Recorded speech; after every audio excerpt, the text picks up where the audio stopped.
Magandang araw mga kaibigan. Bigyan natin ng reaksyon ngayon yung mga pinaka-latest na pahayag ni Ombudsman Samuel Martires. Yung huwag nyo kaming diktahan, sabi niya. Alam namin ang trabaho namin. Wala kaming nakikitang kamalian o kasalanan ni BP Sara, something like that. So, maganda at mayroon tayong ombudsman na ganito na nagsasabi kung ano ang katotohanan. Okay, so ito, reaction ni Pinoy Views and Opinion tungkol sa payag ni Ombudsman. Bigyan din natin ng reaksyon. Pakinggan natin siya.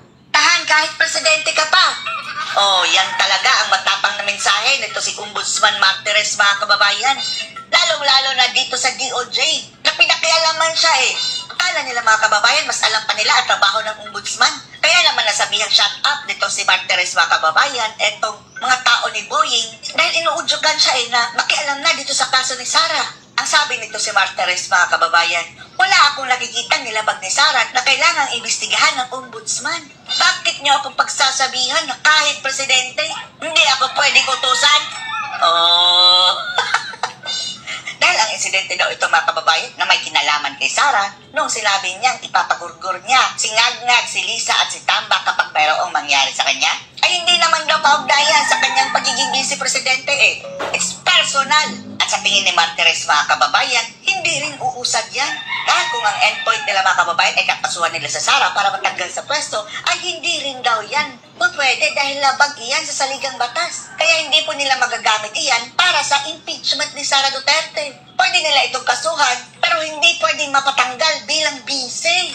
Oh, panoorin niyo po. Bakit dinamay kami na dapat na kami mag-imbestiga at dapat kami magsimula ng investigasyon administratibo o kriminal, doon kami nag-react kasi parang pinapalabas sila, mga kababayan, na hindi ginagawa ng ombudsman ng kanilang trabaho. Parang ang feeling namin, huwag mo kami turuan. Yan. Sa undersecretary, huwag mo kami turuan kung anong gagawin namin. O DOJ, never try to lecture to us what are our functions, our duties, our responsibilities. Doon naman kami nag-react. Hindi lang ako yun. That is the common sentiment of my deputies. Kasi nag-meeting kami tungkol dito ombudsman. Okay. Hindi naman po pwede na, gawin nyo to. Hindi na pwede mag-dikta sa amin. Walang pwede mag-dikta sa amin kahit presidente ng Pilipinas. Kahit yung presidente ng mga kababayan, hindi pwedeng diktahan ng ombudsman. Kuha niyo yan, DOJ, Buyinging, Rimulya. At ang leche-leche lang naman talaga, mga kababayan, itong justice system natin. Dahil naglagay si Ngag-Ngag dyan ng isang politician sa DOJ.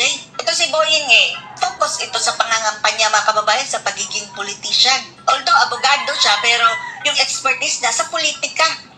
Kaya ngayon, nahahaluan ng politika. Itong ating judikatura, mga kababayan. Wala kaming obligasyon sa sino mang politiko o sino mang political party, kundi sa taong bayan lang.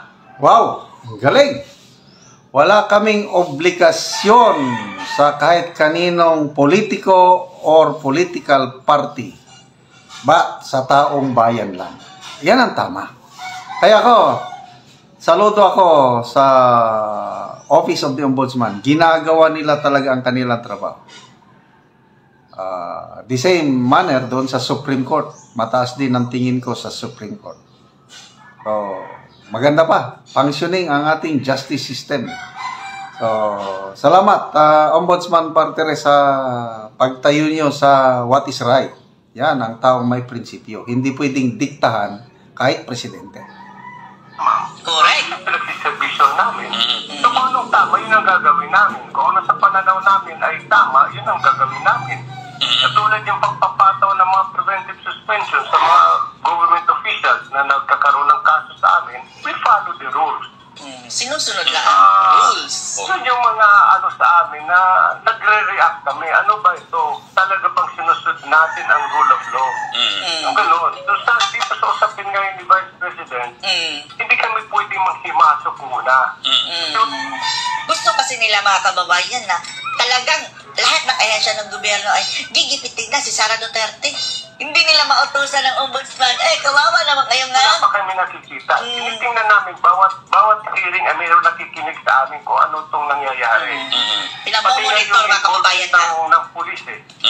Kasi di ba, ombudsman, may kami ombudsman for military officers and other law enforcement agencies, di ba? Apo, Justice. Oo. So, isa namin, may nagmumonitor sa hearing ng Congress, ng House. In the meantime, tatahimik lang kami.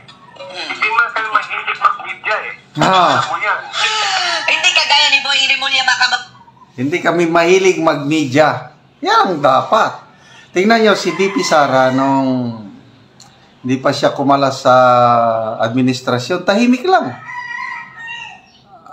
Nagsasalita lang sa media kung ambush interview, kaya lang hindi siya nagpapatawag ng press conference. Yung mga galaw niya, walang media coverage. Yan ang dapat. Yung isa dyan, lahat ng galaw may media. Alam nyo na kung sino yun. Bayan, ang DOJ, ang talagang mayroong statement. Sa lahat ng bagay. Papansin. Palagi akong tumatanggi sa inyo.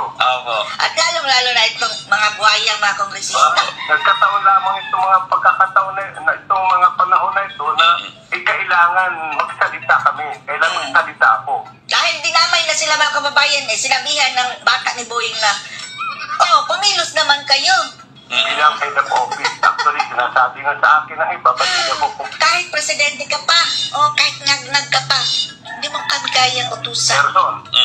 Baka mamay maibang masabi na spokesperson, hindi katulad ng sasabihin ko. Dahil yung sasabihin ko, hindi naman nagagal.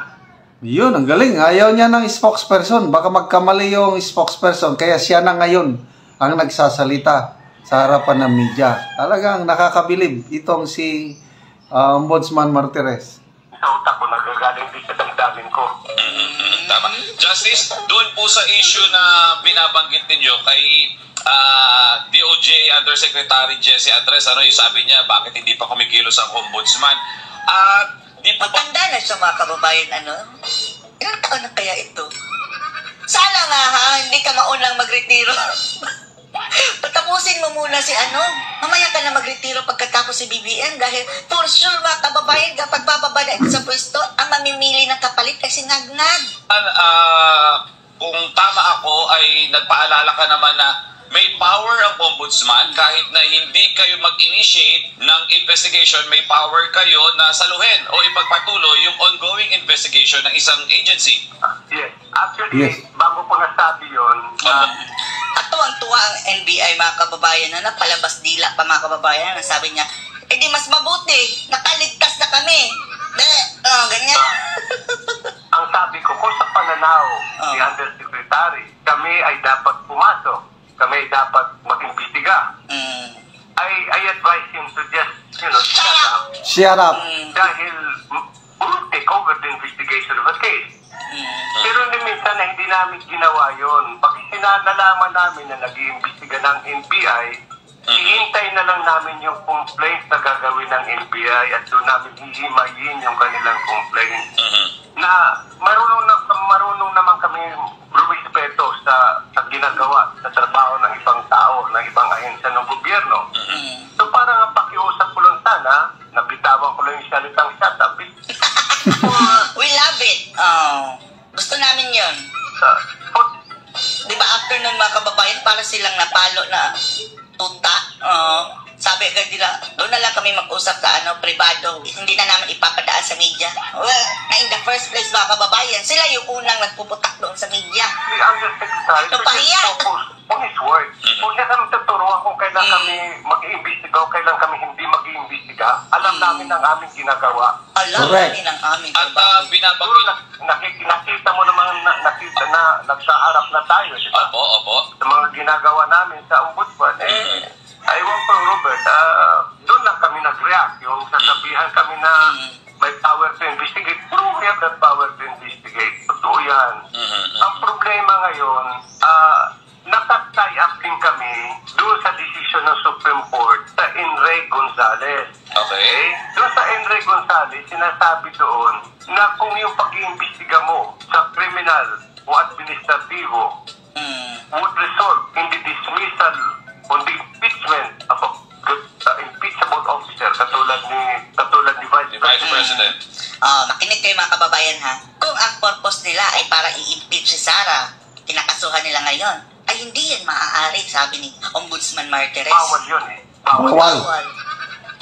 Dahil mayroon ng ruling ang Korte Suprema dyan. File administrative or criminal case against the Vice President because it might result in her impeachment.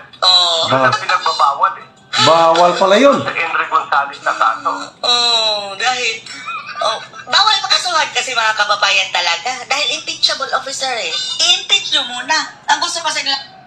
Ang galing, ano?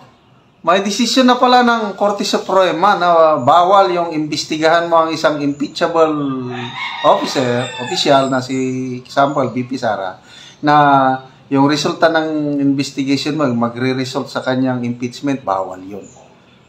So, ang dapat lang is yung Kongreso at Senado. Sila lang ang gagalaw sa impeachment. So, salamat, Ombudsman Martires. So, yun ang basihan nila, kaya hindi sila gumagalaw. Bakit itong... I don't know. Basta, salamat at may ombudsman tayo na hindi nadidiktahan. Sabi niya, kahit presidente, hindi sila pwedeng magpadikta.